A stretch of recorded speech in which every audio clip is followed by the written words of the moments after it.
1925 ईस्वी में हेडगेवार महोदय ने जिस आरएसएस की स्थापना की, उसका मुख्य उद्देश्य भारतीय सांस्कृतिक मूल्यों को बड़े ही बेहतर तरीके से स्थापित करना, साथ ही साथ हिंदू विचारधाराओं को जन जन तक पहुंचाना और सामाजिक मूल्यों के बीच समन्वय स्थापित करना था।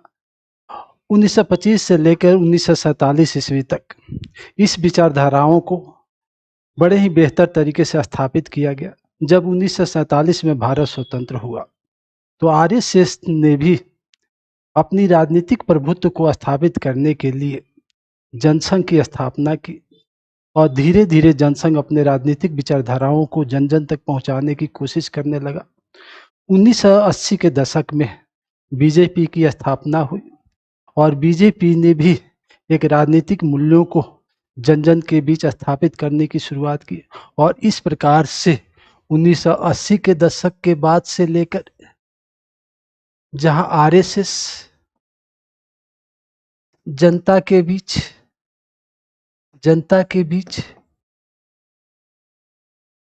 बड़े ही बेहतर तरीके से कार्य किया, वहीं पर बीजेपी अपने राजनीतिक पार्टी के रूप में बड़े ही बेहतर कार्य करते हुए बेहतर तरीके से जनता के बीच स्थापित किया और इसकी परिणाम यह हुआ कि 1999 ईस्वी में अटल बिहारी वाजपेयी की अध्यक्षता में एक गठबंधन की सरकार बनने में बीजेपी सफल रहा। जबकि यह गठबंधन की सरकार थी और गठबंधन के धर्म को बड़े ही बेहतर तरीके से स्थापित करके अटल बिहारी वाजपेयी के नेतृत्व में बीजेपी ने 5 साल तक सत्ता की कायम रखा।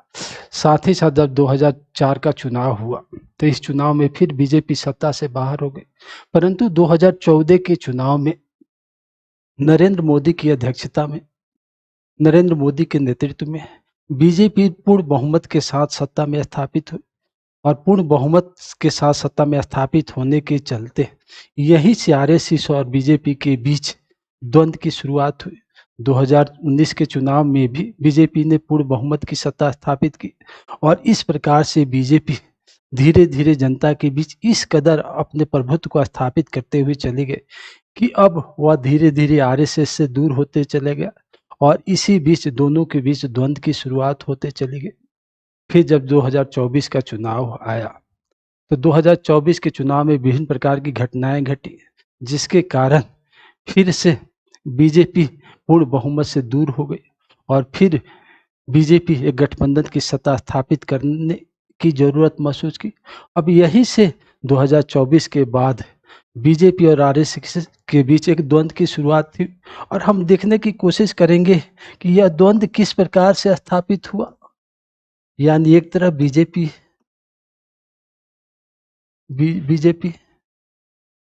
और दूसरी तरफ आरएसएस। 2014 के बाद बीजेपी में जहां व्यक्ति सर्वोपरि रूप से स्थापित हो गया और एक व्यक्ति के विचार ही सारी प्रधानता के रूप में स्थापित हुआ। नरेंद्र मोदी प्रधानमंत्री बनने में सफल रहे और उन्हीं के विचार बीजेपी के विचार के रूप में स्थापित हो गया, जबकि संघ हमेशा संगठन के महत्व को स्थापित करने की कोशिश करता है, समूह की प्रधानता को स्थापित करने की कोशिश करता है और वह संगठन और समूह को लेकर साथ में चलता है। और यही कारण था कि जब एक बार लाल कृष्ण आडवाणी पाकिस्तान यात्रा पर गए, उन्होंने जिन्ना के संबंध में कुछ बेहतर टिप्पणी की, जिसके कारण आरएसएस बड़े ही संगठनात्मक रूप से उनका विरोध किया और उनका राजनीतिक प्रभुत्व धीरे धीरे कम होते चला गया। दूसरा क्या अंतर आया,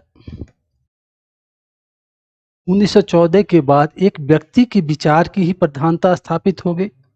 नोटबंदी, जीएसटी इत्यादि का निर्णय एक व्यक्ति आधारित विचारधाराओं के रूप में स्थापित कर दिया गया, जबकि हमेशा से आरएसएस लोकतंत्र, गणतंत्र की विचारधाराओं की प्रधानता का पालन करता है। तीसरा क्या अंतर आ गया, 2014 के बाद बीजेपी एक व्यक्ति के निर्णय को लेकर के आगे बढ़ने लगा। एक व्यक्ति अकेले चलो के नारा देने लगा।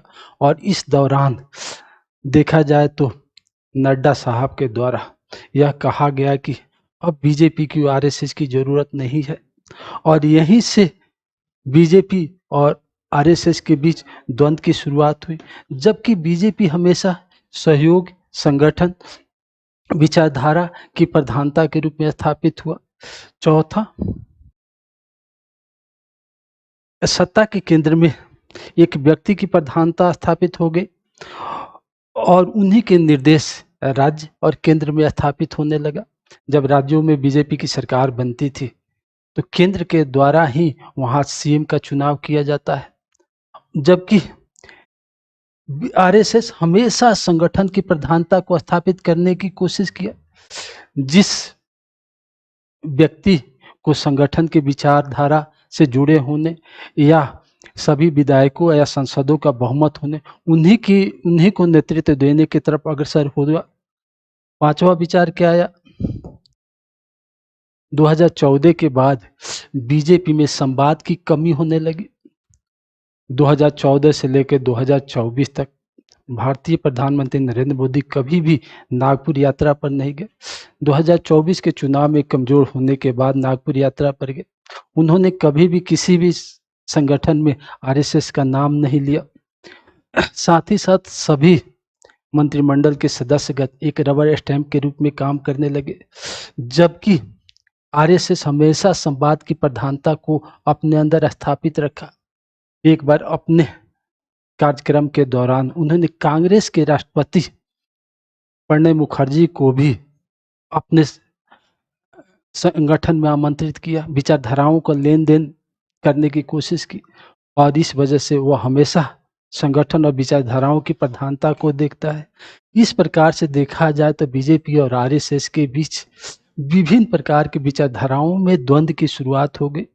इस द्वंद्व की शुरुआत के बाद दोनों के बीच दूरियां बढ़ने लगी और इस प्रकार आरएसएस अपने को कमजोर महसूस करने लगा और संगठनात्मक ढांचा को कमजोर होते देखकर उसने बीजेपी के ऊपर अपना प्रभुत्व स्थापित करने की कोशिश की।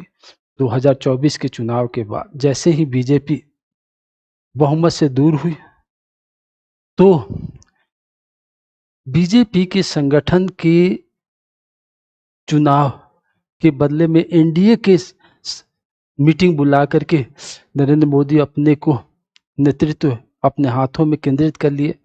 इस प्रकार से बीजेपी जब कमजोर हुई तो आरएसएस अपने को उनके ऊपर हावी होने की कोशिश करने लगा, संगठन को मजबूत करने की कोशिश कर रहा है और आरएसएस उत्तरदायित्व की भावना को बेहतर तरीके से स्थापित करने की कोशिश कर रहा है। और इस प्रकार से देखा जाए तो बीजेपी के अध्यक्ष के चुनाव और साथ ही साथ सितंबर में बीजेपी के नेतृत्व परिवर्तन दोनों एक मुद्दे के रूप में स्थापित हो चुके हैं और इस स्थापित मुद्दे में आरएसएस अपने विचारधाराओं के अनुकूल इन दोनों पदों पर अपने संगठन के व्यक्ति को नामित स्थापित करना चाह रहा है, जिससे वह संगठन और सत्ता के बीच एक बेहतर समन्वय के रूप में कार्य कर सके और अपने सांस्कृतिक मूल्यों को बेहतर तरीके से स्थापित कर सके, हिंदू विचारधाराओं को जन जन तक पहुंचा सके और बेहतर कार्य कर सके। ओके, जय हिंद, जय भारत।